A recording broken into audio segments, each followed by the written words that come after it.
Salut les jeunes explorateurs. Vous êtes-vous déjà demandé ce qui se cachait à l'intérieur de votre ordinateur? Cette boîte magique qui vous permet de jouer à des jeux vidéo, de surfer sur Internet et de regarder des vidéos est en réalité une machine complexe, mais passionnante. Aujourd'hui, on va partir à la découverte de ses secrets en explorant ses composants principaux. Accrochez-vous, on démystifie tout ça ensemble. On commence notre exploration par le commencement. Qu'est-ce qu'un ordinateur? C'est une machine capable de traiter des informations. Un peu comme nous, finalement. Mais au lieu d'utiliser notre cerveau, l'ordinateur utilise des composants électroniques.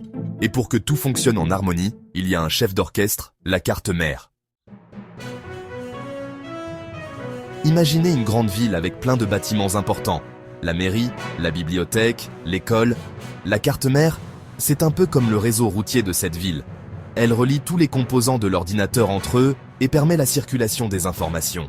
Sans elle, le processeur ne pourrait pas parler à la mémoire vive et le disque dur serait incapable de recevoir des instructions. C'est grâce à la carte mère que tous les éléments peuvent travailler ensemble.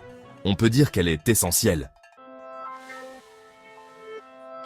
Le processeur, c'est un peu le cerveau de l'ordinateur. C'est lui qui réfléchit, calcule et prend des décisions. En réalité, il exécute les instructions des programmes que vous utilisez. Plus le processeur est puissant, plus il peut traiter d'informations rapidement. Imaginez que vous jouiez à un jeu vidéo. Le processeur va gérer l'affichage des images, les mouvements de votre personnage, et même l'intelligence artificielle de vos adversaires. C'est un vrai chef d'orchestre.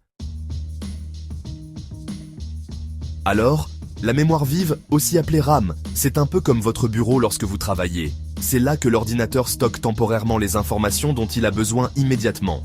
Par exemple, quand vous écrivez un texte sur l'ordinateur, les lettres que vous tapez sont stockées dans la RAM.